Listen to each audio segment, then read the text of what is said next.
할렐루야. 오늘 또 하나님께서 내 삶을 책임지신다.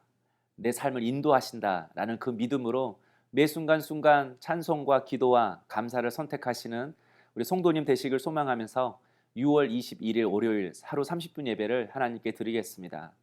하나님께서 우리에게 주시는 말씀은 출애굽기 29장 1절에서 9절까지의 말씀입니다. 함께 말씀을 받도록 하겠습니다. 그들을 거룩하게 해 제사장으로 나를 섬기게 하려면 내가 할 일은 이것이다. 곧 수송아지 한 마리와 흠없는 순양 두 마리를 가져오고 누룩 없는 빵, 누룩 없이 기름만 넣은 과자, 누룩 없이 기름만 넣은 단단한 빵을 고운 밀가루로 만들어라. 그것들을 바구니 하나에 담고 그렇게 담은 채로 수송아지 한 마리와 순양 두 마리와 함께 가져와라. 그러고 나서 아론과 그의 아들들을 해망문으로 데리고 오고 그들을 물로 씻긴 후 예복을 가져와 속옷과 예복 안에 받쳐 입는 겉옷과 예복과 가슴패를 아론에게 입히고 정교하게 짠 허리띠를 매준다. 그 머리에는 관을 씌우고 관 정면에 거룩한 패를 붙인다. 그러고 나서 기름을 가져다가 그 머리에 부어 거룩하게 한다. 또 그 아들들을 데려다가 속옷을 입히고 관을 씌우고 아론과 그의 아들들에게 허리띠를 매준다. 제사장 직분이 그들에게 맡겨진 것은 영원한 규례니 이런 식으로 너는 아론과 그 아들들에게 위임해 주어라. 아멘. 하나님께서 모세를 통해 대제사장과 제사장을 세우셨습니다. 바로 아론과 그의 아들들이었습니다.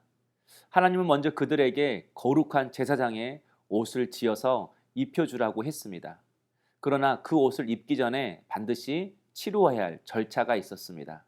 바로 제사장 위임식입니다.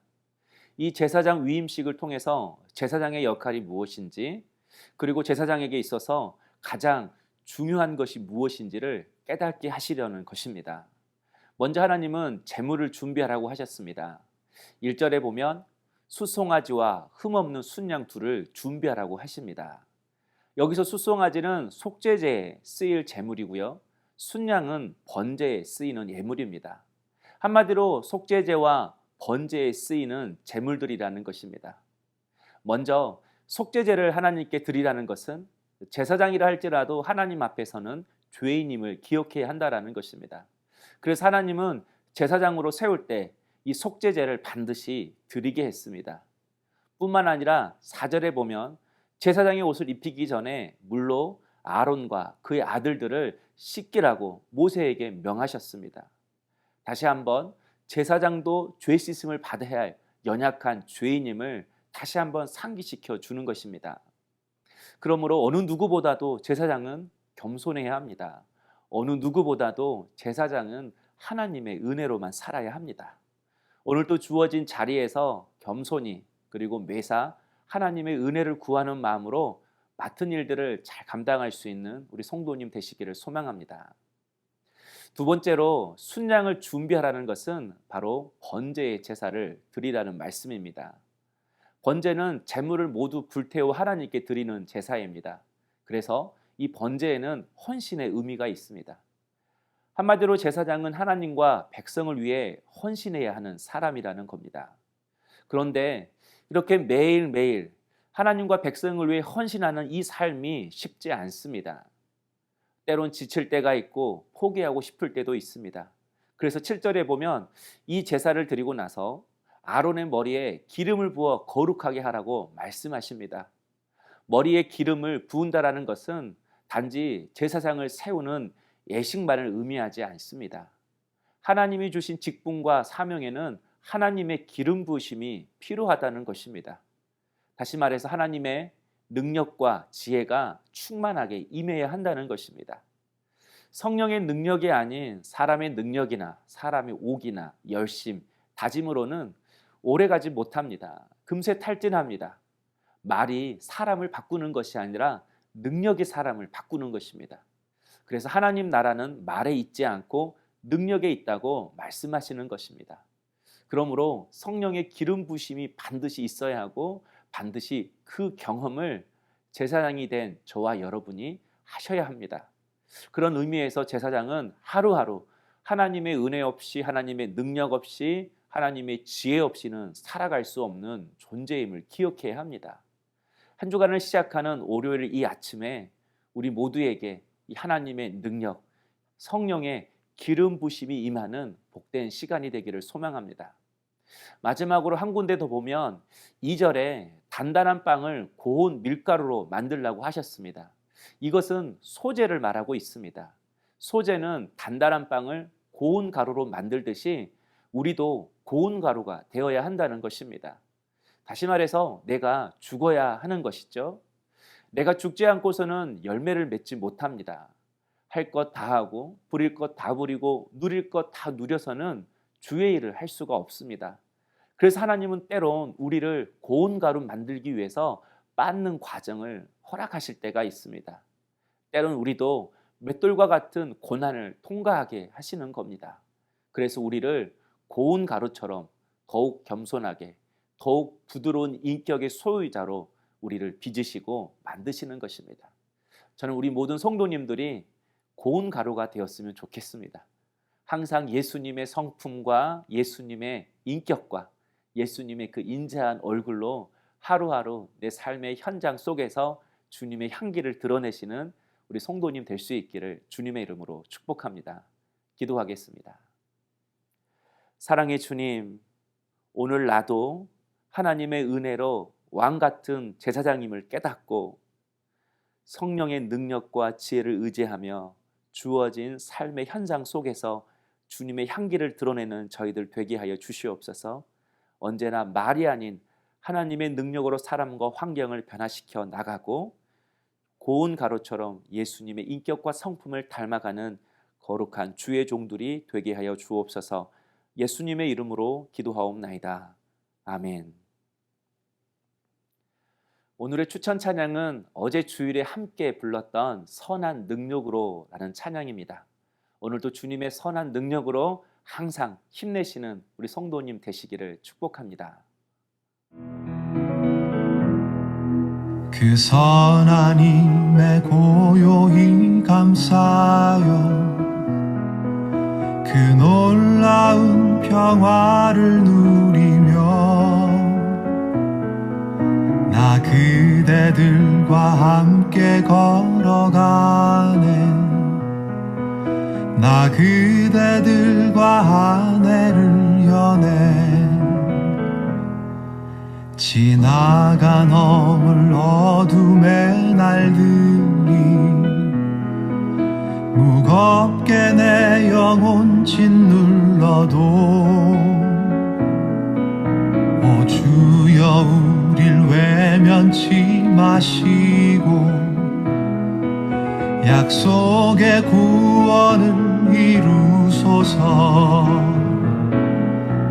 그 선한 힘이 우릴 감싸시니 믿음으로 일어날 일 기대하네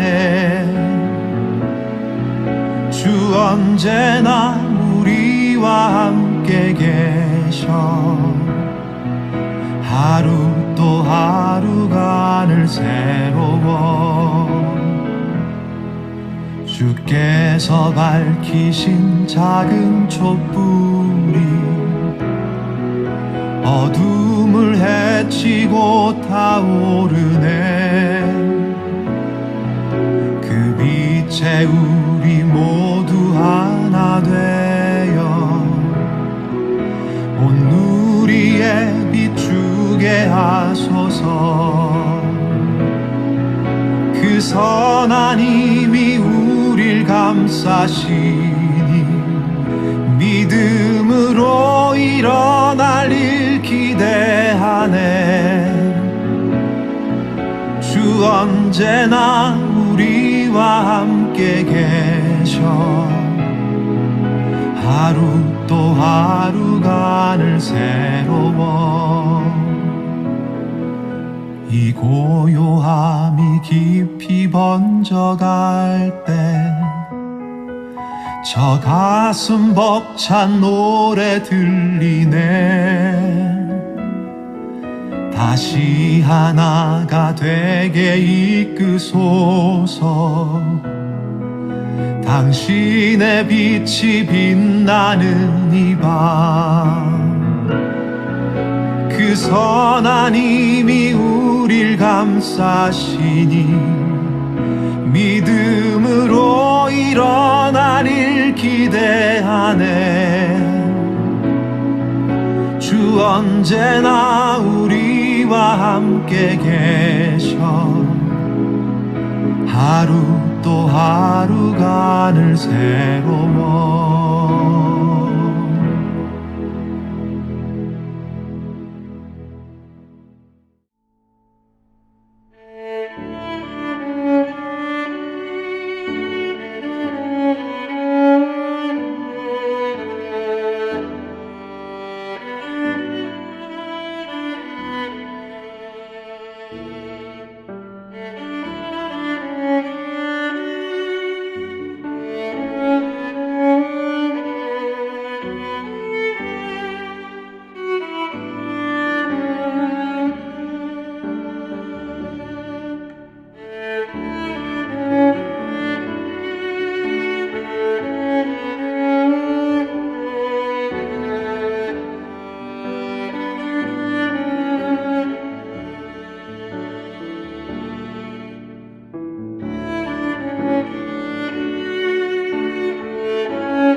내